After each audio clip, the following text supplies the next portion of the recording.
नमस्कार, सी 24 तास मध्ये आपलं स्वागत। एक नजर टाकूयात आजच्या ठळक घडामोडींवर। प्रसाद शुगर कारखान्याचा 7वा गळीत हंगामाचा माजी खासदार प्रसाद तनपुरे आणि उषाताई तनपुरे यांच्या हस्ते शुभारंभ।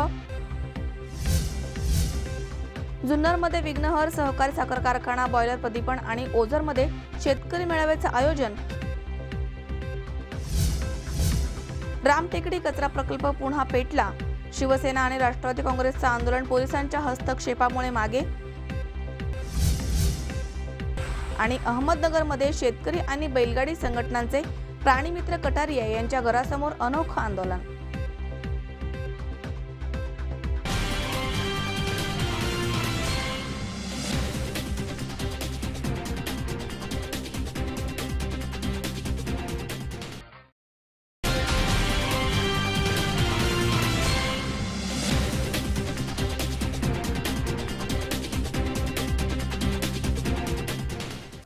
बातमीपत्रात आपले स्वागत। पाहूया सविस्तर वृत्त। राहुरी तालुक्यातील वांबोर येथील प्रसाद शुगर कारखान्याचा 7वा गळीत हंगामाचा शुभारंभ माजी खासदार प्रसाद तनपुरे आणि सौ उषाताई तनपुरे यांच्या हस्ते गव्हाणीमध्ये मोळी टाकून करण्यात आला। या प्रसंगी तनपुरे पिता पुत्रांनी आमदार शिवाजी कर्डिले यांच्यावरती चांगलंच तोंडसुख घेतलंय। संसदेमध्ये गेली 25 वर्ष मूग गिळून गप्प बसणाऱ्या आमदार शिवाजी कर्डिले यांनी राहुरी मतदारसंघाची दयनीय अवस्था केली आहे। यावरती भाष्य करत तनपुरे पिता पुत्रांनी आमदार शिवाजी कर्डिले यांचा चांगलाच खरपूस समाचार घेतलाय। राहुरी तालुक्यातील वांबोर येथील प्रसाद शुगर कारखान्याच्या 7व्या गळीत हंगाम शुभारंभ प्रसंगी ते बोलत होते। यावेळी व्यासपीठावरती जिल्हा परिषद माजी अध्यक्ष बाबासाहेब भिटे, सुरेश वाबळे, राहुरी पंचायत समितीचे उपसभापती रवींद्र आढाव, सुरेश निमसे, सुरेश बापना, राहुरी नगर परिषदेच्या माजी नगराध्यक्षा सौ उषाताई तनपुरे, विद्यमान उपनगराध्यक्ष प्रकाश बुजाडी, आरपीआयचे जिल्हा उपाध्यक्ष बापाबाई बिवाल, विलास गागरे, प्रसाद शुगरचे कार्यकारी संचालक सुशीलकुमार देशमुख, जनरल मॅनेजर सुखदेव शेटे आदींसह तालुक्यातील हजारो शेतकरी उपस्थित होते। यावेळी प्रसाद शुगरचे चेअरमन प्राजक्त तनपुरे बोलताना म्हणाले की तालुक्यामधील शेतकरी कारखान्यावरती जो विश्वास ठेवतायत त्या विश्वासाला कधीही तडा जाऊ दिला जाणार नाही। नगर जिल्ह्यामधील प्रगत साखर कारखाना उसाला जो भाव देईल त्याच्या बरोबरीनं प्रसाद शुगर भाव देईल। कोणत्याही बाबतीमध्ये प्रसाद शुगर कारखाना मागे पडणार नाही। कारखान्यानं 6.50 लाख मॅट्रिक टन गाळपाचं उद्दिष्ट ठेवलंय। ते पूर्ण करण्यासाठी तालुक्यामधील सर्व ऊस उत्पादकांनी आपला ऊस प्रसाद शुगरला देऊन सहकार्य करण्याचं आवाहन त्यांनी यावेळी केलंय। माध्यमांसमोर आपण खूप काहीतरी केलं असं दाखवायचं, या विषयात जरा मात्र गडी पटायत आहेत। आपण थोडं त्या ठिकाणी कमी पडतो हे मी निश्चितपणे कबूल केलं पाहिजे। आपण मगाशी 10व्या मौतीचा विषय घेतला, परंतु लोकप्रतिनिधी म्हणून आपल्या भागातल्या लोकांच्या सुखदुःखात जाणं, त्यांची भावना समजून घेणं हा विषय अत्यंत गरजेचा आहे। मला या ठिकाणी उशीर झाला, मी सातरळला एका 10व्याला होतो, त्यामुळे यायला कदाचित कार्यक्रमाला पण म्हटलं तिथेही जाणं गरजेचं होतं। आपल्या जीवाभावाच्या लोकांच्या दुःखात जाणं हे गरजेचंच आहे, परंतु केवळ सुखदुःखात जाऊन भावना समजून घेणं हा तर विषय महत्वाचा आहेच, परंतु त्या भावना समजून घेतल्यानंतर या लोकांचे प्रश्न, मी त्या दिवशी उदाहरण दिलं शासकीय लिफ्टच्या कार्यक्रमामध्ये, कायम लिफ्ट बंद पडते, बिल थकतं आणि मग कुणाकडे तरी लोकांनी जायचं, लाचारप्रमाणे सांगायचं आमचं एवढं बिल भरा, आमचं एवढं काम करा। मी त्या दिवशी उदाहरण दिलं 3000 एकर क्षेत्र आहे, याच्यामध्ये तर आपण म्हणू 2000 एकराची ऊसाची लागवड झाली, साधारणपणे 1 लाखभर टन ऊस त्या ठिकाणी तयार होऊ शकतो। 1 लाख टन ऊसापासून 1 लाख पोते क्विंटल साखर तयार झाली, 10ची रिकव्हरी पडली, तर त्याच्या विक्रीमधून सरकारला एका क्विंटल मागे 200 रुपये जीएसटी मिळतो आणि 2 कोटी रुपये उत्पन्न सरकारला इनडायरेक्टली त्या ठिकाणी मिळू शकतं। आणि मग तुमची लाख 2-2 लाख रुपये लाईट बिल भरायला काय अडचण आहे? अशा प्रकारचा अभ्यास करून जर एखाद्याने विधानसभेत मांडलं तर उद्या तुम्हाला लिफ्ट चालवायला कारखाना किंवा पुढाऱ्यांची गरज पडणार नाही। पण आपले प्रश्न समजून घेऊन त्याच्यावरती अभ्यास करून असे विषय जर कुणी विधानसभेत मांडले तर चांगले निर्णय, चांगले बदल आपल्या बाबतीत घडू शकतात. या तालुक्यातल्या पाणी पुरवठा योजनांची काय परिस्थिती आहे? कुरणवाडी आणि 19 गाव पाणी योजनेचं लाईट बिल जवळपास 1 कोटी रुपये थकलेलं आहे. मिरी 30 गाव असेल किंवा बुरानगरची योजना असतील, यांची अशीच परिस्थिती आहे.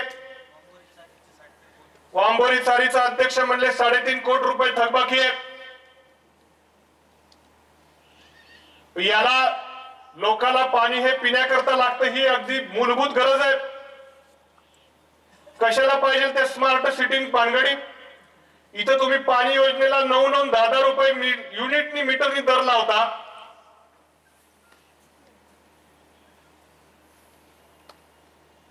हे पाणी काय उद्योगासाठी नाही, कुणाच्या कमर्शियल वापरासाठी नाही. ग्रामीण भागातल्या लोकांना पिण्याच्या पाण्यासाठी एवढे मोठे दर सरकार लावत असतील तर कोणती योजना चालणार आहे? आणि मग आपण स्मार्ट सिटीच्या घोषणा करतो आणि इकडे ग्रामीण भागात मात्र लोकांना पिण्याच्या पाण्यासाठी लाईट बिल सारखी कट होतात. मग या योजनेचे लाईट बिलाचे दर कमी व्हावेत, अत्यंत तुरळक दर त्या ठिकाणी लावावेत, असं काहीतरी विधानसभेमध्ये राज्य सरकारची धोरणं त्या ठिकाणी झाली पाहिजे आणि ते मांडणारी लोक त्या ठिकाणी गेली पाहिजे. त्या धाकट्या राहुरीच्या सबस्टेशनच्या कार्यक्रमातही भाषणात बोलले, खूप जबाबदारी सांगतो म्हणे. 4-5 महिन्यापूर्वी भाषण झालं.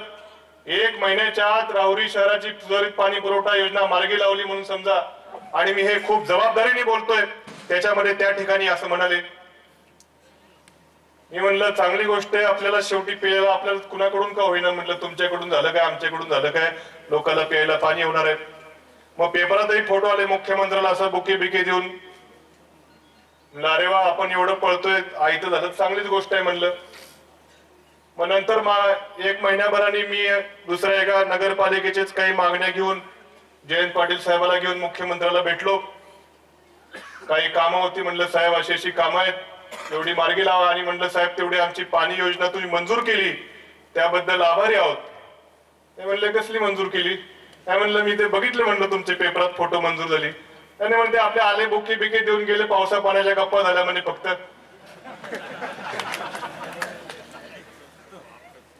आयला म्हणलं काय, आम्हाला वाटलं झाली म्हणलं मंजूर. पण त्याच्यानंतर आम्ही पाठपुरावा केला. ते पाणी परवानगी ती कशी बशी सगळ्या बरेच कागद हलवून हे करून ती पाणी परवानगी मिळवली. आता ते टेक्निकल सँक्शनला गेलेलं आहे.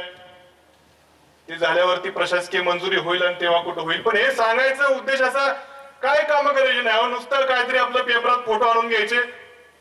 विनीत राव तुम्ही जरा चेक करत जा बरं का पुढच्या वेळेस जरा खरंच झालं का नाही, म्हणजे पेपरची नको बदनामी काय.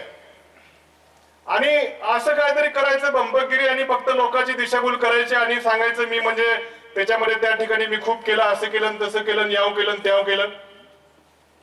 पण काम करताना आता मी काय निवडून आलेलो प्रतिनिधी, मी 1 वर्षभरापूर्वी पहिली निवडणूक लढवली आणि तेव्हा मला कळालं की नुसतं एखादं छोटं तरी काम असेल त्याचा पाठपुरावा करता करता फार किस पडतो माणसाचा. आणि म्हणून कामं मंजूर करून घ्यावी, आणावी लागत असतील त्याकरता वेळ हा द्यावाच लागतो. हे सगळं करत असताना लोकसंपर्कही तेवढाच महत्वाचा आहे. लोकांच्या भावना जाणून घेणं, आपण ज्या लोकांचं प्रतिनिधित्व करतो त्यांच्या भावना जाणून घेणं, त्यांचं सुखदुःख जाणून घेणं, त्यांच्या काय भावना आहेत, त्यांचे काय कष्ट आहेत, त्यांच्या काय वेदना आहेत, हे लोकांमध्ये गेल्यावरच कळतं. ते जाणून घेऊन त्याच्या सोडवणुकीकरता वेळही द्यावा लागतो. या सगळ्या गोष्टी जो करतो तो परिपूर्ण लोकप्रतिनिधी म्हणावा. आपण मग विचार करावा की आपले लोकप्रतिनिधी परिपूर्ण कितपत आहेत आणि कितपत नाही. मी आता त्याच्यावर जास्त काही बोलणार नाही. त्याच्यामध्ये त्या ठिकाणी मला हळूहळू ती सवय लागली होती. 2-3दा माझ्या भाषणात शब्द यायला लागले होते. मला काय म्हणले ते आता त्याच्यामधून त्या ठिकाणी त्याच्यामध्ये तिकडं सांगायचा हेतू एवढा की आपण सर्वजण सुज्ञ मंडळी आहोत. या निमित्तानं कारखान्याचा तर कार्यक्रम होताच, आपण स्नेहभोजना निमित्ताने इतरही बिगर उत्सुकपणांचे आपण पुढे राहू. हे तुम्ही काय समजून घ्या. आता कुणाचं मी नाव या ठिकाणी घेणार नाही, तुम्ही समजणारे समजून घेतलं असेल. ज्यांच्या पुढे आपण आता आहोत त्यांच्या पुढे आपण निश्चितपणे राहू, एवढं या निमित्ताने तुम्हाला सांगतो. उगीच शेवटी कसं आहे, हे आजचे दिन सोपे नाहीत. दरम्यान यावेळी माजी खासदार प्रसाद तनपुरे म्हणाले की सभामंडप, मयत आणि धाबे करून तालुक्याचा विकास करता येणार नाही. लोकप्रतिनिधीचं काम म्हणजे तालुक्यातील जनतेचे पिण्याचे पाणी, शेतीचे पाणी, शिक्षण, आरोग्य आणि रस्ते यांचा विकास करणं. स्थानिक पातळीवरती सदर कामे होत नसतील तर विधानसभेमध्ये भांडण करून तालुक्यातील प्रश्न मार्गी लावणं हे लोकप्रतिनिधीचं काम आहे. माझ्या आमदारकीच्या काळामध्ये मी विधानसभेमध्ये भांडण करून जनतेचे प्रश्न मार्गी लावण्याचं काम केलंय. मी सध्या आमदार नसलो तरी तालुक्यामधील जनतेचे प्रश्न मार्गी लावण्यासाठी सतत प्रयत्न करत असतो. काय केले नाही त्या ठिकाणी, फक्त आता लोकांना समजायला लागलं. 10वा 13वा 1200 घोगऱ्या खायला जातात.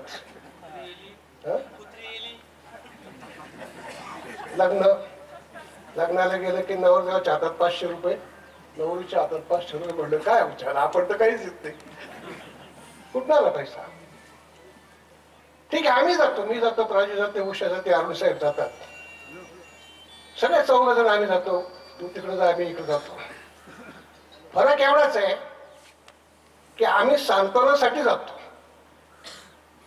आणि मग सांत्वनासाठी जायला आम्ही कॅमेरा आणि पत्रकार नाही घेऊन जात. हेतू आहे अमक्याच्या घरी आमदार शिवाजीराव कर्डिले अमक्याचं सांत्वन करताना सगळ्या पेपरमध्ये फोटो. खरं सांगा, सांत्वनासाठी जातात का प्रसिद्धीसाठी? त्या ठिकाणी काय फार बोलण्यात काही अपेक्षा, त्याला बोलूच नाही काही ठिकाणी. त्यांची कॅपॅसिटी किती आहे, फक्त धूर्तपणा फार आहे त्या ठिकाणी. एवढं मात्र कबूल केलं पाहिजे, अतिशय धूर्त. ज्या माणसाला काही इंग्रजी वाचता येत नाही, काही नाही. आता सांगितलं की 25 वर्ष आमदार असताना विधानसभेत तोंड उघडलेलं नाही. तारांकित प्रश्न असेल, अतारांकित असेल, लक्षवेधी सूचना असतील, गव्हर्नरच्या याच्यावरती भाषण करायचं असेल, अशासकीय ठराव असेल, शासकीय ठराव असेल, बजेट होते, एवढी सगळी अखत्यार आहेत. तुमचे प्रश्न मांडण्यासाठी नुसतं प्रश्नच नाही तर लक्षवेधी सूचना आहे.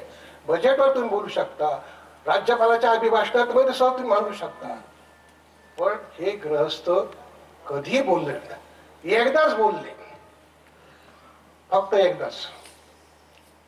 कुठंतरी आम्ही एक कार्यक्रम घेतला, जयंत पाटील त्याला मंत्री होते आणि गृहमंत्री, आणि त्यांच्या हस्ते आम्ही कार्यक्रम घेतला. कार्यक्रम घेतल्यानंतर आता सार्वजनिक कार्यक्रम ते आले इथं, मग घेतला आम्ही कार्यक्रम. महिन्याभरामध्ये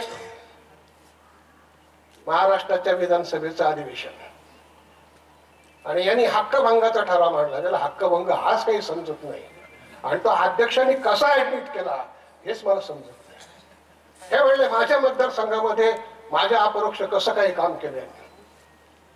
आमची म्हणलं लय हुशार. ते म्हणले हो शिवाजीराव, घेतला बा कार्यक्रम, मला माहित असतं ना तुम्हाला बोललो असतं, पण त्यावेळेला तुम्ही तुरुंगात होते ना तुरुंगात, तेव्हा तुम्ही तुरुंगात होते, फार बोबडी बंद करून टाकली. अशाच्याकडनं काय अपेक्षा करायची त्या ठिकाणी. आज राहुरी तालुक्यामध्ये 8 ते 9 लाख टन ऊस आहे. असं काय लग्नाला जाऊन आणि बारशात जाऊन दायामध्ये भाषण करून होत असतं का? त्याच्यासाठी विजन लागतं. एकीकडे सरकार म्हणतं वीज वाचवा. आता सरकारचं काय ते हायमॅक्स दिवा, म्हणजे आता तुम्ही सगळे ग्रामीण भागातले राहणार आहेत, काशनाथ पाटलाला माहित असेल, एक हायमॅक्स दिवा 5 हॉर्सपॉवरच्या मोटरची वीज घेतो. 5 आहे, परवडणं शक्य आहे का तुम्हाला बिल? त्या हायमॅक्स दिवा बसवा. आणि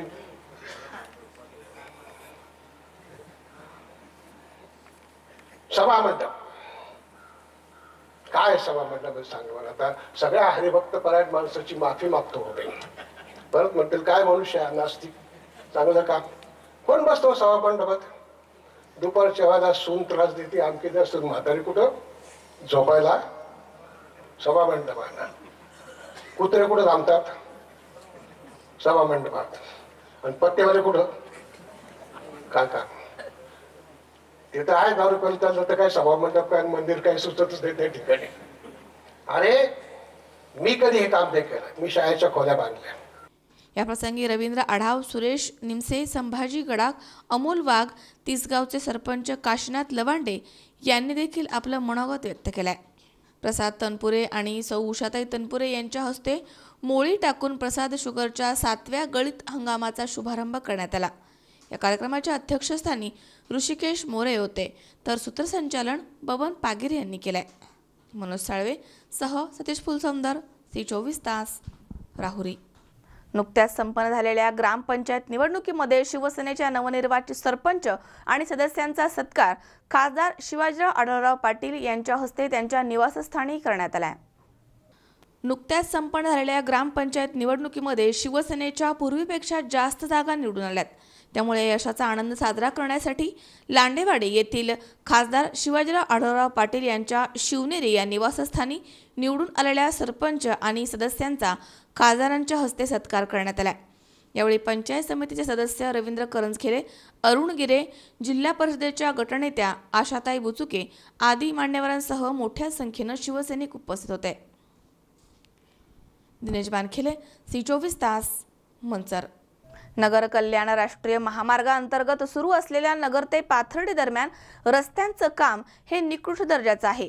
हे काम तातडीने थांबवून या कामाची चौकशी करावी अशा आशयाचं निवेदन गावामधील सरपंच आणि ग्रामस्थांनी पंचायत समितीचे उपसभापती अकोलकर यांच्या नेतृत्वाखाली नगरमध्ये जिल्हा प्रशासनाला दिलाय. नगर कल्याण राष्ट्रीय महामार्गाअंतर्गत सध्या नगर ते पाथर्डी दरम्यान रस्त्याचं काम सुरू आहे. या कामांच्या दर्जाबाबत ग्रामस्थांकडून मोठ्या प्रमाणात आक्षेप नोंदवण्यात येतोय.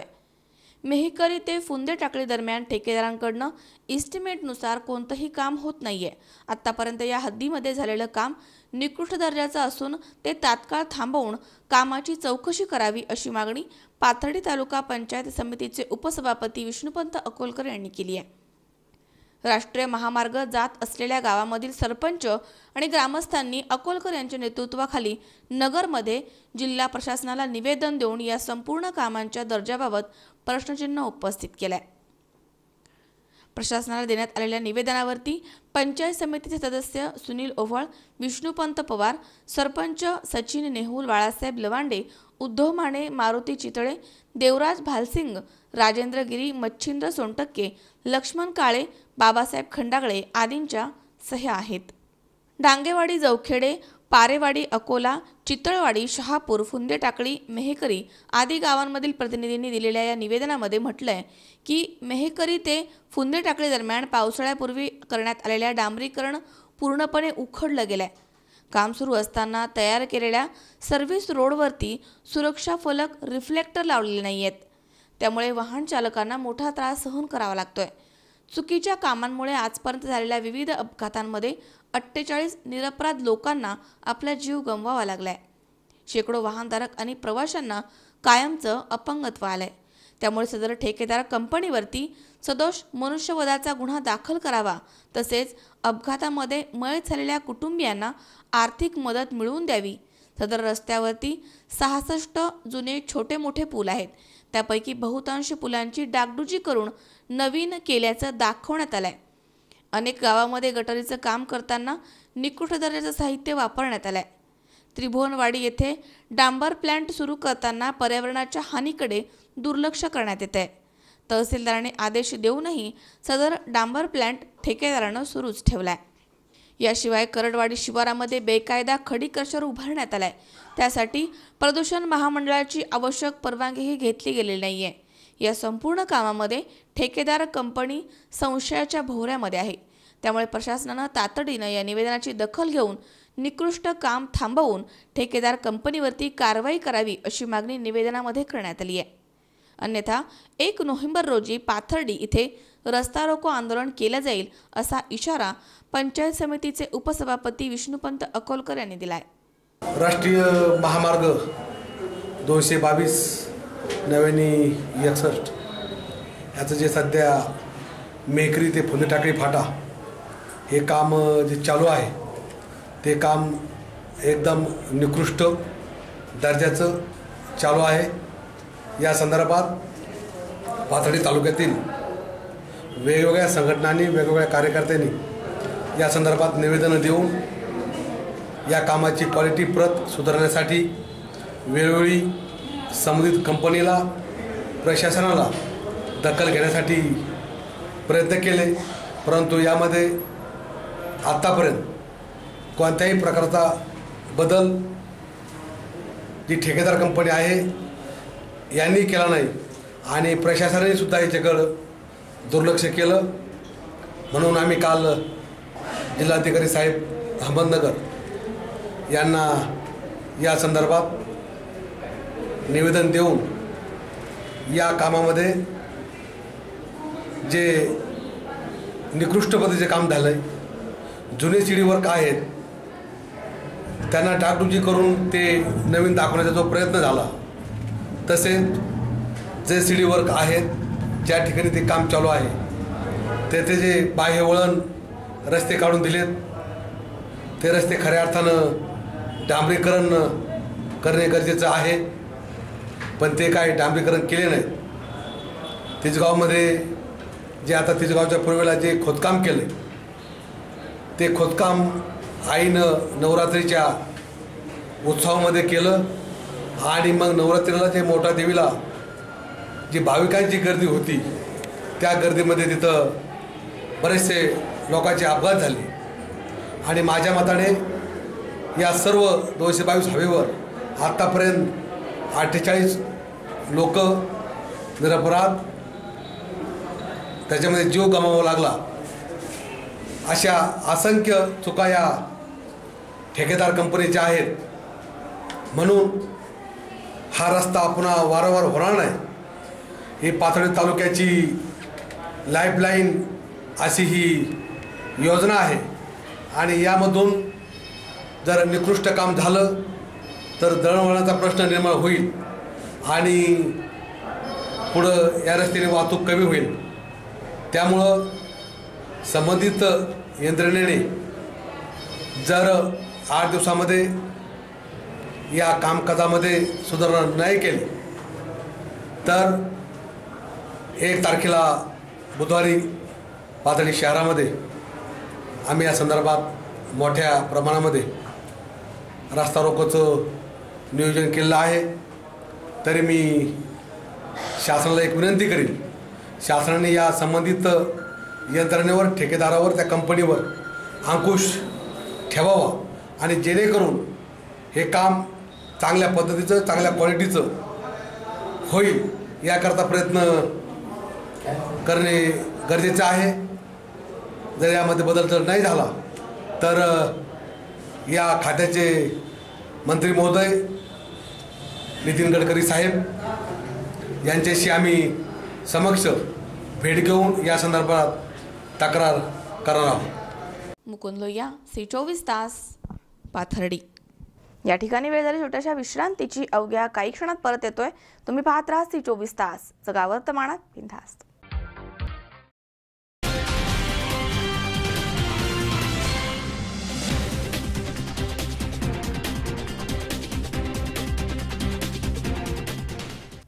बातमीपत्रात पुन्हा एकदा आपलं स्वागत. पाहूयात पुढची बातमी. जुन्नर तालुक्यातील विघ्नहर सहकारी साखर कारखाना, बॉयलर प्रदीपण आणि ओझर इथे शेतकरी मेळाव्याचं आयोजन करण्यात आलं होतं. यासाठी माजी केंद्रीय कृषी मंत्री शरद पवार जुन्नरमध्ये आले होते. सरकारनं आता कृषी क्षेत्राच्या विकासासाठी लक्ष देण्याची गरज आहे असं मत यावेळी पवार यांनी व्यक्त केलं. जुन्नर तालुक्यातील विघ्नहर सहकारी साखर कारखाना, बॉयलर प्रदीपण आणि ओझर येथे शेतकरी मेळाव्यासाठी माजी केंद्रीय कृषी मंत्री शरद पवार जुन्नरमध्ये आले होते. आमचे काँग्रेस आणि राष्ट्रवादी काँग्रेसचे महाराष्ट्रामध्ये आणि केंद्रामध्ये सरकार असताना आम्ही सरसकट 71,000 कोटींची कर्जमाफी केली आणि ती शेतकऱ्यांच्या बँके खात्यामध्ये सरळ जमा करण्यात आली आहे. मात्र भाजप सरकारनं केलेल्या कर्जमाफीची रक्कम अद्यापही शेतकऱ्यांच्या खात्यामध्ये जमा झाली नाहीये असं यावेळी माजी केंद्रीय मंत्री शरद पवार यांनी बोलताना सांगितलंय. का केलं हे एक काळा पैसा काढायचा, ज्याचा उल्लेख मगाच्या भाषणामध्ये झाला. निवडणुकीच्या पूर्वी त्यांनी शब्द दिला होता की मला प्रधानमंत्री केल्याच्या नंतर या देशातला मी काळा पैसा जो बाहेर आहे, स्विस देशात अन्य देशात, तो मी इथं आणणार गोरगरिबाच्या खात्यात 15 लाख रुपये भरायला लागतात. कुणाच्या खात्यात आलंय का काय? गेले ते स्वित्झर्लंडच्या देशाचा कायदा असा आहे, आपल्याकडे तो कायदा आहे की बँकेत कोणाचा किती पैसा आहे हे कधी कोणालाही जाहीर करायचं नाही. त्यांनी माहिती विचारली, आमच्या देशातल्या लोकांचे किती पैसे नाही, बिलकुल आम्हाला काही सांगणार नाही आणि आमचा हा धंदा नाही. तिथल्या प्राईम मिनिस्टरला भेटले, त्यांनी सांगितलं की आम्ही ही माहिती देऊ शकत नाही. त्यामुळे काळा पैसा घेऊन येणार होते तुमच्या खात्यात भरणार होती, तो काय आला नाही. पार्लियामेंटमध्ये आम्ही लोक विचारायला लागले, कहाँ गया पैसा, वो लाने वाले थे क्यों हो गए, हमारे अकाउंट में आने वाला था कुछ मिला नहीं. आणि ही जसे जास्त वेळेला पार्लमेंटमध्ये लोक बोलायला लागले, त्या दिवशी म्हणजे आता बाहेर आणता येणार नाही, आता ह्या देशातला काढू आणि या देशातला बाहेर काढू म्हणून सांगून टाकलं की ह्या नोटा रद्द. किती नोटा रद्द केल्या? 86,000 कोटी रुपये. काय झालं? सांगितलं नोटा बदलून घ्या. सगळ्या बँकेत लाईनी, तुमच्यापैकी बरेच लोक लाईनी तुम्ही असतील त्यावेळेला. पैसा कोणाकडे असतो? मोठ्या लोकांच्याकडे. कोणी तुम्ही त्या लाईनीत पाहिलं का? कधी टाटा उभे आहेत, कधी बिर्ला उभे आहेत, कधी अंबानी उभे आहेत, मोठे मोठे जे आहेत ते कोणी उभे होते? माणसं आमचीच होती. आज नाही उद्या नाही परवा लाईनीत उभेच नोटा बदलून घ्यायला. आणि थोडं नाही, 86,000 कोटी. प्रधानमंत्र्यांचं म्हणणं होतं की त्यातला काळा पैसा असेल तो कोणी बदलायला द्यायचा नाही, कारण ते कळलं त्याला तुरुंगात जावं लागेल. ठरलेल्या मुदतीमध्ये नोटा बदलून सगळी रक्कम परत आली. जेवढी रद्द केली तितकीच रक्कम परत आली. एक नवा पैसा काळा पैसा म्हणून आला नाही. दरम्यान शेतीमालाला रास्त भाव नसल्यानं शेतकरी कवडीमोल भावामध्ये त्यांचा शेतीमाल विकतोय. सरकारनं कृषी क्षेत्राच्या विकासासाठी लक्ष देण्याची गरज असल्याचं मत यावेळी शरद पवार यांनी व्यक्त केलंय. जातो त्याचं काही महत्व नसतं. संधी मिळाली लोकांचं काम करायचं असतं, नाही मिळाली काम नाही मिळाली याच्या खोलात जाऊन ती दुरुस्त करायची तयारी ठेवली पाहिजे. वल्लभ शेठला तुम्ही संधी दिली, अनेक कामं या तालुक्यातली केली, अनेक विकासाच्या कामाला हात लावला. आज ज्या ठिकाणी आपण बसलो हा संबंध आराखडा तयार करण्याच्यामध्ये त्यांचाच हात त्या काळामध्ये होता आणि उभं केलं. दुर्दैवानं अतुलच्या बाबतीत आम्हाला यश नाही आलं. गडी थांबला नाही, नारळ देऊन घरात बसला नाही, पुन्हा सुरू केलं दुसऱ्या दिवसापासून. आणि आज आत्ता सांगितलं की ज्या काही छोट्या मोठ्या निवडणुका झाल्या, जिल्हा परिषद, पंचायत समिती, म्युन्सिपालिटी वगैरे वगैरे, तिथं कुठं कमी पडलं हे ध्यानात घेऊन दुरुस्त करून पुन्हा कष्ट करण्याची तयारी ठेवली. या जुन्नर तालुक्यातल्या जनतेनं त्यांना मताचा पाठिंबा दिला आणि या सगळ्या संस्थेमध्ये बऱ्याच ठिकाणी समाजामध्ये बिझनेस किंवा देश कसा वाढेल याची खबरदारी घेण्याच्या संबंधीची भूमिका आहे. माझ्या वाचनात एक भाषण आलं मोदी साहेबांचं. चांगले माझे संबंध आहेत त्यांचे, मतभेद तसे नसतात व्यक्तिगत, आणि मी राजकारणात समाजकारणात व्यक्तिगत मतभेद कधी फारत नाही. निवडणुकीत जोर आहे, निवडणुकीत त्याचा उमेदवार असला आपला उमेदवार असला तर सटकून त्यांचं चित्र सांगेल लोकांच्या समोर, पण बाकी नाही. या शेतकरी मेळाव्यास महाराष्ट्र राष्ट्रवादी युवक काँग्रेसचे प्रदेशाध्यक्ष अतुल बेंडके, विधानसभेचे माजी अध्यक्ष दिलीपराव वळसे पाटील, माजी आमदार वल्लभ बेंडके, कृषी उत्पन्न बाजार समिती सभापती संजय काळे, माजी जिल्हा परिषद उपाध्यक्ष शरद लेंडे, जिल्हा परिषद उपाध्यक्ष विवेक वळसे पाटील, राजर्षी बोरकर, राष्ट्रवादी काँग्रेस पुणे जिल्हाध्यक्ष जालेंदर कामटे आदी मान्यवरांसह हजारोंच्या संख्येनं शेतकरी उपस्थित होते. दुष्काळ पडला, आज शेतकऱ्याच्या शेतमालाला बाजारभाव नाही. अडचणीत आलेला शेतकरी कर्जमाफी त्या ठिकाणी करायची. कर्जमाफीसाठी हेलपाटे मारून मारून तुम्हाला आम्हाला त्या ठिकाणी दमून टाकायचं काम चालू झालेलं आहे. आणि याच राज्यामध्ये विजेच्या बाबतीत लोड शेडिंगच्या संदर्भामध्ये आपण इतकी चांगली कामगिरी या पूर्व काळामध्ये केलेली असताना आज राज्यामध्ये 6000 मेगावॅटचे प्रकल्प बंद असताना आज पुन्हा एकदा लोड शेडिंगचा सामना तुम्हाला मला या ठिकाणी करायला लागतो. केवळ मिसमॅनेजमेंट आज या सरकारच्या माध्यमातून देशामध्ये आणि राज्यामध्ये केलं जात आहे. आणि म्हणून आज तुम्हाला आम्हाला या परिस्थितीचा सामना करावा लागतो. मी या निमित्तानं आपल्याला एवढंच सांगतो की काल काय झालं असेल ते झालं असेल. आमच्या पक्षाची ताकद वाढव.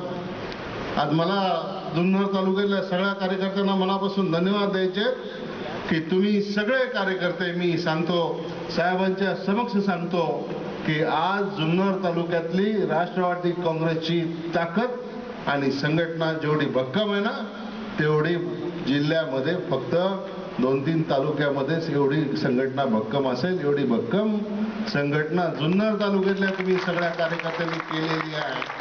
आणि आपल्या एकीला कुठलंही दृष्ट लागून देऊ नका. हे एकीचं बळ आणि या एकीच्या बळाच्या जीवावर आपल्याला यश त्या ठिकाणी मिळवायचं आहे. ते मिळवायचा प्रयत्न आपण सगळेजण मिळून करू. एवढंच या निमित्तानं मी सांगतो. पुन्हा एकदा साहेबांचं स्वागत करतो. आपल्याला सगळ्यांना दिवाळीच्या मनापासून शुभेच्छा देतो आणि आपली रजा घेतो. जय हिंद, जय महाराष्ट्र, जय राष्ट्रवादी. अयूब शेख, C24 तास, जुन्नर. 24 ऑक्टोबर रोजी नेवासा तालुक्यातील देवगाव येथील वस्तीवरती आमदार बाळासाहेब मुरकुटे यांनी दिवाळी फराळ या कार्यक्रमाचं आयोजन केलं होतं. या कार्यक्रमाला उत्स्फूर्त प्रतिसाद मिळालाय. या ठिकाणी संत महंतांसह सर्व पक्षीय तसेच सर्व धर्मीय उपस्थित होते. आमदार बाळासाहेब मुरकुटे यांनी मंगळवारी 24 ऑक्टोबर रोजी नेवासा तालुक्यातील देवगाव येथील त्यांच्या वस्तीवरती आयोजित केलेल्या दिवाळी फराळ कार्यक्रमाला उत्स्फूर्त प्रतिसाद मिळालाय. संत महंतांसह सर्वपक्षीय तसेच सर्वधर्मीय यावेळी उपस्थित होते.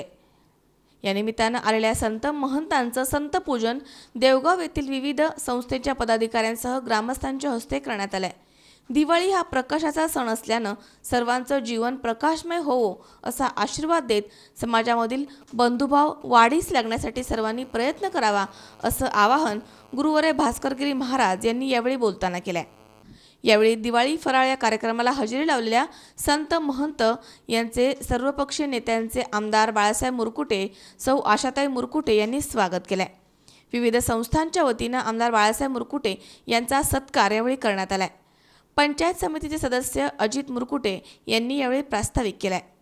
या प्रसंगी श्री क्षेत्र देवगड येथील गुरुदेव दत्त पीठाचे प्रमुख शांतीब्रह्म गुरुवर्य भास्करगिरी महाराज, श्री सिद्धेश्वर देवस्थानचे प्रमुख महंत बालब्रह्मचारी महाराज, संत ज्ञानेश्वर मंदिराचे प्रमुख गुरुवर्य हरिभक्त पारायण शिवाजी महाराज देशमुख, संत तुकाराम महाराज संस्थानचे प्रमुख हरिभक्त पारायण उद्धव महाराज मंडलिक, त्रिवेणीश्वर देवस्थानचे महंत सुनीलगिरी महाराज, जयहरी आश्रमाचे प्रमुख हरिभक्त पारायण कडूभाऊ काटे महाराज, कोकमठाण येथील जंगली महाराज आश्रमाचे महंत महाराज हरिभक्त पारायण डॉक्टर वेणुनाथ वेताळ.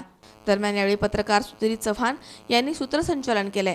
आमदार बाळासाहेब मुरकुटे यांनी यावेळी सर्वांचे आभार मानलेत. संत महंतांचे आशीर्वाद या निमित्ताने मिळालेले आहेत. माझी या निमित्ताने आज या वास्तुपूजेच्या निमित्ताने आपण सर्वजण आलात. मी अंतःकरणापासून भगवंताच्या चरणी प्रार्थना करतो की आपल्याला सर्वांना सुख समाधान मिळो, आपल्या सर्व मनोकामना पूर्ण हो. राजकीय काय होईल ते भलं ते परमेश्वर ठरवेल, त्याच्याशी आपल्याला काही घेणं देणं नाही. परंतु आज आपल्यासाठी हे जे काही अधिष्ठान आहे हे सर्व जीवनामधलं सर्वात महत्वाचं अधिष्ठान आहे. तुमचा आशीर्वाद आमच्यासाठी फार महत्वाचा आहे. बाकी आम्हाला काही कशाची पर्वा नाही, काही त्याची चिंता नाही. आणि भविष्यात देखील आज या निमित्ताने जे काय भगवंताच्या कृपेने जे होत आहे ते चांगलं होत आहे. जे काय मागे झालं त्यातनं जे काय आज होणार आहे तेही चांगलंच होणार आहे. भविष्य जे आहे तेही चांगलंच आपल्या आशीर्वादाने होणार आहे. कारण ही अधिष्ठान आपल्या सर्वांना महत्वाचं आहे, हे तारणार आहे. आणि याच्यावरती सर्व आपलं भवितव्य प्रपंच असेल, वैयक्तिक प्रगती असेल, धार्मिक कार्य असेल, काय जे विकास असेल तो विकास आपल्यानीच होणार आहे. आम्ही कवडी काडी मात्र आहोत, आमच्या जणी काही होणार नाही, आम्ही कोणी नाही, आमची ताकद नाही किंवा आम्ही त्यातनं काही करू शकणार नाही. ही जी सर्व बुद्धी आहे ही सर्व परमेश्वराची आणि आपल्या रूपाने. या कार्यक्रमाच्या प्रसंगी आमदार शिवाजी कर्डिले, माजी आमदार पांडुरंग अभंग, चंद्रशेखर कदम, जिल्हा परिषदेचे माजी अध्यक्ष विठ्ठलराव लंघे पाटील, जिल्हा परिषद सदस्य दत्तात्रय काळे, भाजपचे तालुकाध्यक्ष ज्ञानेश्वर पेचे, पंचायत समिती सदस्य अजित मुरकुटे, उपजिल्हाधिकारी गोपीचंद कदम, तहसीलदार उमेश पाटील, नायब तहसीलदार ज्योतिप्रकाश जायकर, प्रांत अधिकारी उज्ज्वला गाडेकर, नगर प्रांताधिकारी आंबेकर मॅडम, गटविकास अधिकारी सुधाकर मुंडे, विविध पक्षांचे नेते पदाधिकारी यावेळी उपस्थित होते. शंकर नाबदे, सी24 तास, निवासा. या ठिकाणी पुन्हा एकदा वेळ झाली छोट्याशा विश्रांतीची. अवघ्या काही क्षणात परत येतोय. तुम्ही पाहत राहा सी24 तास, जगा वर्तमानात बिनधास्त.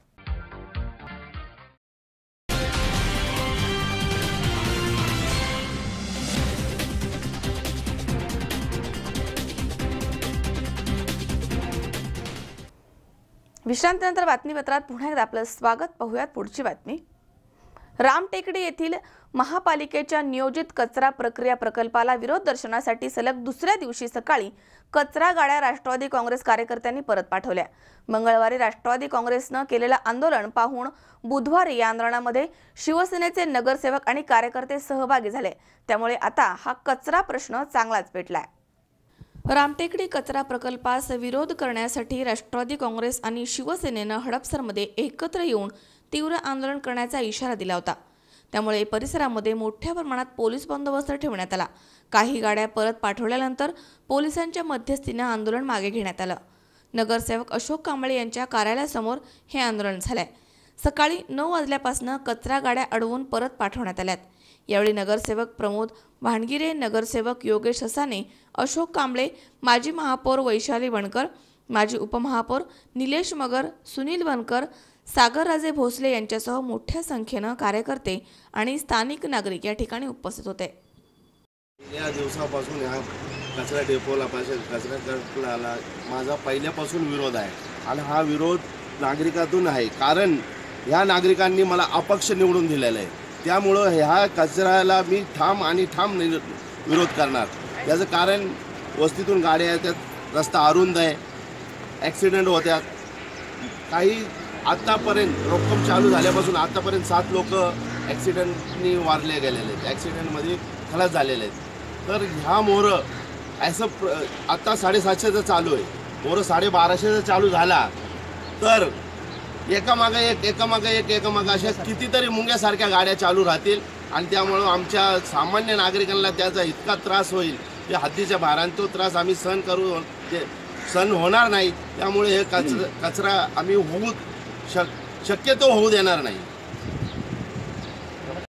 प्रशासनानं जर नवीन कचरा प्रकल्पाचं काम चालूच ठेवलं आणि त्यांचा आडेलतट्टूपणा जर चालूच ठेवला तर जो मागे दिसणारा रोखेम प्रकल्प आहे हा सुद्धा बंद पाडला जाईल. ही प्रशासनाला आम्ही काल तंबी दिलेली आहे, महापौरांना पण दिलेली आहे. सत्ताधाऱ्यांना जर सत्याचा कैफ चढला असेल तर त्याचं उत्तर देण्याची क्षमता नक्कीच राष्ट्रवादी काँग्रेस पक्षाच्या स्थानिक नगरसेवकांमध्ये आणि सामान्य जनतेमध्ये आहे. हा प्रकल्पसुद्धा बंद पडेल आणि अजिंक्य जो आहे 200 टनाचा चाललेला हडपसर इंडस्ट्री एरियामध्ये तो सुद्धा बंद पाडला जाईल. एक तर नवीन बंद करा, नाही तर हे जुने सुद्धा बंद पाडले जातील. हा आमच्याकडनं त्यांना इशारा आहे. बरोबर. रामटेकडी येथील महापालिकेच्या प्रस्तावित कचरा प्रकल्पाचं काम बंद झालं पाहिजे अशी घोषणाबाजी कार्यकर्त्यांनी केली आहे. यावेळी गाड्या अडवल्यामुळे मोठ्या प्रमाणात वाहतूक कोंडी झाली. दिवसेंदिवस या आंदोलनाची तीव्रता वाढत चालली आहे. हडपसरची कचरा नगरी होऊ देणार नाही अशी भूमिका स्थानिकांनी घेतली आहे. या प्रश्नाबाबत महिनाभरामध्ये सत्ताधाऱ्यांच्या विरोधामध्ये भरपूर आंदोलने झाली आहेत. पालिका आयुक्तांनी याबाबत कार्यकर्त्यांशी चर्चा करण्यासाठी बैठक आयोजित करू असं आश्वासन दिलं होतं, मात्र ठोस निर्णय दिला नव्हता. त्यामुळे येथील कचरा प्रकल्पाचा प्रश्न दिवसेंदिवस पेटत चाललाय. कारण हा एकमेव मलाच नाही किंवा तुम्हाला नाही तर पूर्ण हडपसर वासियांना या कचऱ्याचा इतका भयान त्रास आहे की या कचऱ्यापासून आज इतका आजाराचा प्रादुर्भाव वाढलेला आहे. स्वाईन फ्लू झाला, डेंग्यू झाला, मलेरिया झाला, एवढे आजार वाढलेले आहेत. त्या हडपसरमधलेच पुणे महापालिकेतनं जर रुग्ण काढले गेले डेंग्यूचे तर हडपसर परिसरात जास्त आहे. याचं कारण काय तर तुम्ही पुणे महापालिकेचा कचरा हा आमच्यावर लादताय. आज क्षमता किती आणि तुम्ही लादताय किती? पुणे महापालिका स्मार्ट सिटी करायचं म्हणून आज वारंवार मीडियाला सांगते की आम्ही स्मार्ट सिटी करू. तुम्ही हडपसरला करा ना. हडपसर रामटिकडी आहे आमची, शंकरमठ आहे, वैदवाडी आहे. हडपसरमधला भरपूर भाग असा आहे की स्मार्ट सिटीच्या वंचित राहिलं आहे. आज तुम्ही जे काय प्रपोजल आणताय, क्रीडा क्षेत्र आणताय, क्रीडांगणं आणताय, स्टेडियम्स आणताय, ते सर्व नेताय कुठं बालेवाडीत. आज हडपसरला का नको? तर हडपसरच्या पुणे महापालिकेच्या नकाशात हडपसर हे फक्त तुम्हाला कचऱ्यासाठीच दाखवायचं आहे की या भागाला फक्त हडपसरला कचरा आम्ही लागू करत आहोत. की कुठं त्यांचं आरोग्य तिथं किती खराब होऊ अथवा तिथं किती लोक मरू. आज या कचरा डेपोमुळं येणाऱ्या ज्या गाड्या आहेत या स्थानिक लोकांना इतक्या अडचणी येतात की त्या गाड्यांमुळं 7 ते 8 ॲक्सिडेंट असे झालेले आहेत की जागेवर लहान मुलापासून तर वृद्धांपर्यंत मृत्युमुखी पडलेले. तुकाराम गोडसे, C24 तास, हडपसर, पुणे. सांगलीमध्ये 26व्या राज्यस्तरीय व्हॉलीबॉल स्पर्धांना प्रारंभ झालाय. 3 दिवस पार पडणाऱ्या या राज्यस्तरीय अजिंक्य स्पर्धेमध्ये 16 संघांनी सहभाग नोंदवलाय. राजमती स्पोर्ट्स क्लब सांगलीच्या वतीनं या स्पर्धेचं आयोजन करण्यात आलंय. महाराष्ट्र राज्य व्हॉलीबॉल संघटना यांच्या माध्यमामधनं सांगलीमध्ये 26व्या राज्य किशोरवयीन अजिंक्यपद आणि निवड चाचणी स्पर्धा पार पडतायत. या शानदार सोहळ्यामध्ये 14 वर्षीय मुले आणि मुली या गटाच्या स्पर्धांना सुरुवात झाली आहे. राज्यामधील 8 विभागामधनं 16 संघांचा या स्पर्धांमध्ये सहभाग आहे. शहरामधील नेमिनाथ क्रीडांगणावरती दिवस रात्र सत्रामध्ये या स्पर्धा संपन्न होणार आहेत. महाराष्ट्र खादी ग्रामोद्योग महामंडळाचे माजी अध्यक्ष आणि सांगलीचे माजी महापौर सुरेश पाटील यांच्या हस्ते आणि क्रीडा विभागाच्या प्रमुख मान्यवरांच्या उपस्थितीमध्ये या स्पर्धांचं उद्घाटन झालंय. उद्घाटन सोहळ्याच्या प्रारंभी मुलांच्या विभागामध्ये औरंगाबाद आणि मुंबई संघामध्ये तर मुलींच्या विभागामध्ये नाशिक आणि औरंगाबाद संघामध्ये सामना पार पडलाय. या स्पर्धांमधनं 14 वर्षांखालील मुले आणि मुलींच्या महाराष्ट्राचा व्हॉलीबॉल संघ निवडला जाणार आहे. तर 9 वर्षांनी या राज्यस्तरीय स्पर्धा संयोजन करण्याचा बहुमान सांगलीला मिळाला आहे. राजमती स्पोर्ट्स क्लब नेमिनाथ नगरच्या वतीनं सांगलीत 9 वर्षानंतर पहिल्यांदाच 14 वर्षाखालील मुले मुलींची राज्य अजिंक्यपद निवड चाचणी स्पर्धा व्हॉलीबॉलची आज इथं सुरू होते. याच्यामध्ये जवळजवळ 8 विभागातून 16 संघांनी याच्यामध्ये भाग घेतलेला आहे आणि जवळजवळ 200हून अधिक खेळाडूंनी याच्यामध्ये सहभाग घेतलेला आहे. राजमती स्पोर्ट्स क्लब हा गेल्या 35 वर्षापासून सांगली जिल्ह्यामध्ये एक नामांकित अशा पद्धतीचा आमचा हा स्पोर्ट्स क्लब आहे की ज्याच्या माध्यमातून आज राष्ट्रीय स्तरावरचे अनेक खेळाडू ही या आमच्या स्पोर्ट्स क्लबने दिलेले आहेत. वर्षभर या ग्राउंडवर अनेक विद्यार्थी घडवण्याचं काम, खेळाडू घडवण्याचं काम या आमच्या स्पोर्ट्स क्लबच्या वतीनं होते. 9 वर्षामध्ये पहिल्यांदाच सांगलीला हा मान मिळतोय आणि संपूर्ण त्याची जय्यत तयारी सुरू झालेली आहे. येत्या 3 दिवसामध्ये या ठिकाणी ही निवड चाचणी स्पर्धा आणि राज्य अजिंक्य स्पर्धा होऊन याच्यामधून संपूर्ण महाराष्ट्राचा संघ हा निवडला जाणार आहे. संतोष चिमाणा आणि सतीश चिमाणा आणि त्याचप्रमाणे त्यांच्या सगळ्या सहकाऱ्यांच्या वतीनं या आदगोंडा बागोंडा पाटील क्रीडांगणावर या स्पर्धा आजपासून सुरू होत आहेत. गणेश चव्हाण, C24 तास, सांगली. या ठिकाणी पुन्हा एकदा वेळ झाली छोट्याशा विश्रांतीची. अवघ्या काही क्षणात परत येतोय. तुम्ही पाहत राहा C24 तास, जगा वर्तमानात बिनधास्त.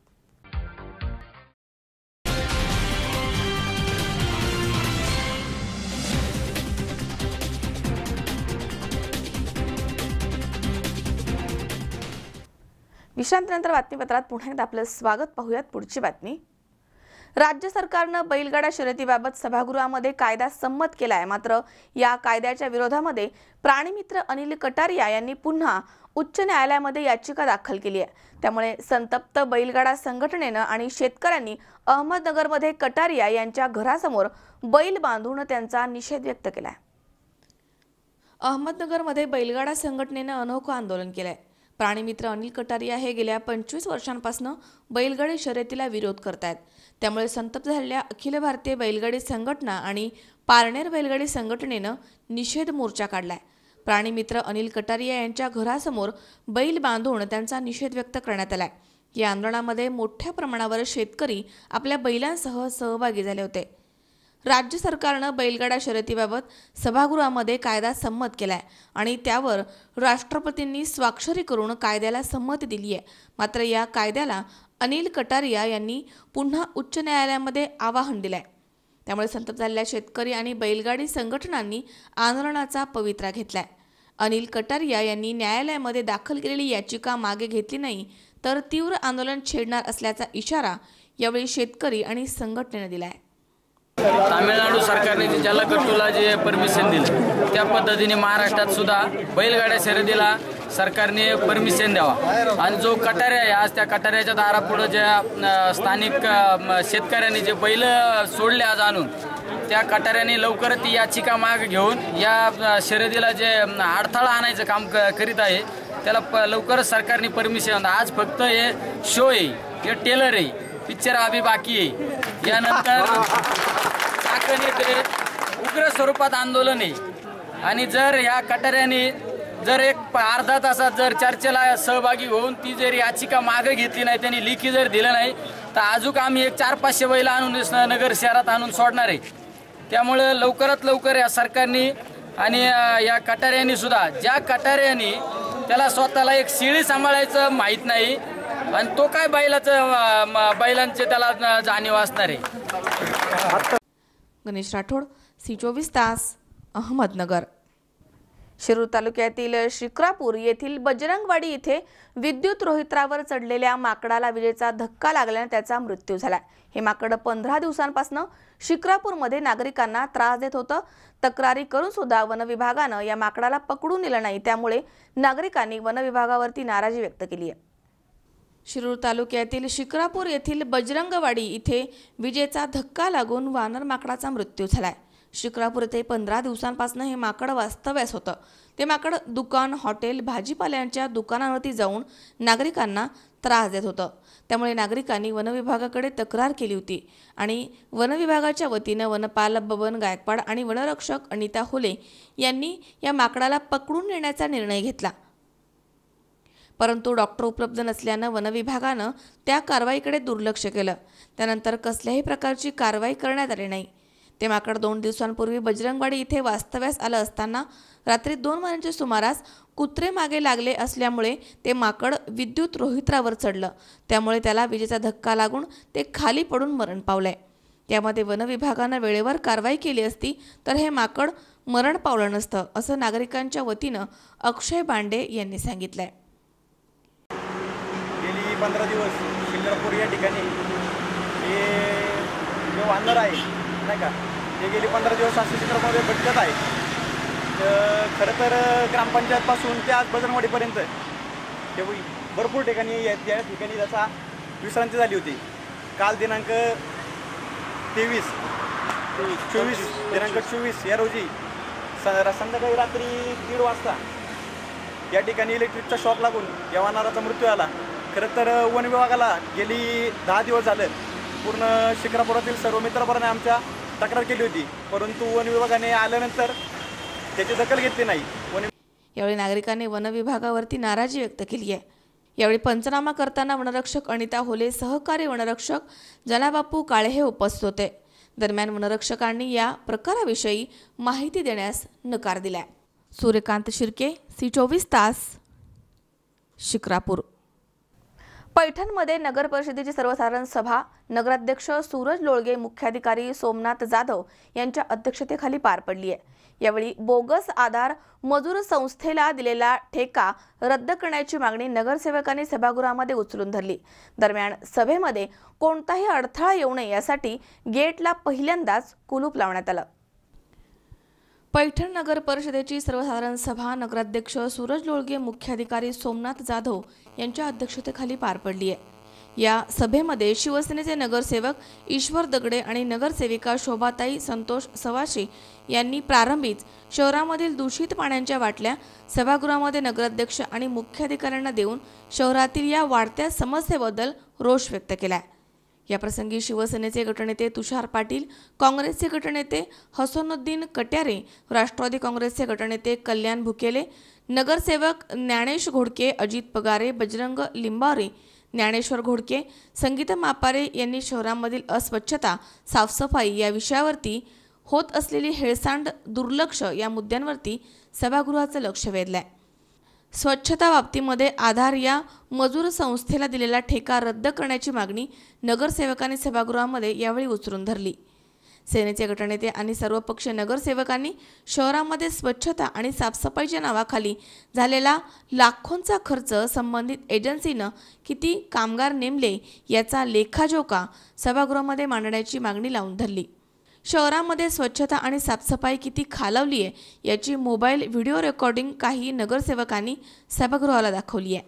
नगरसेवक प्रकाश वानोळे, भूषणराव कावसनकर, पुष्पाताई वानोळे, सोमनाथ पडळकर, तुषार पाटील, अलकाबाई परदेशी, माया अडसूळ, अजित पगारे, बजरंग लिबोरे, हसनुद्दीन कटारे यांनीही शहरामधील नागरी समस्यांविषयी मुद्दे सभागृहामध्ये जोरदारपणे मांडलेत।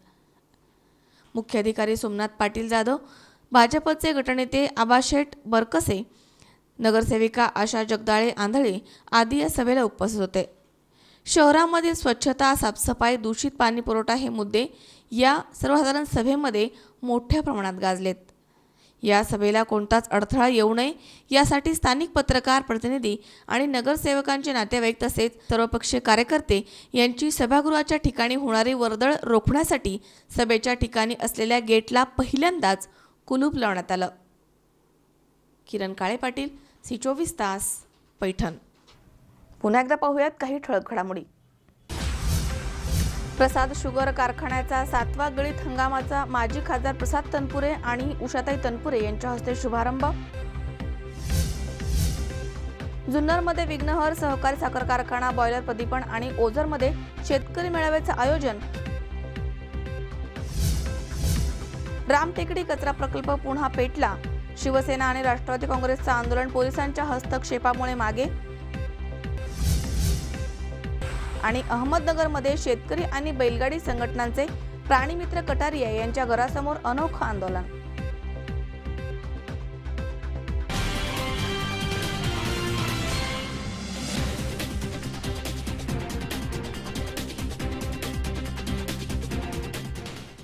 याचबरोबर बातमीपत्रात आज वेळ झाली इथेच थांबण्याची।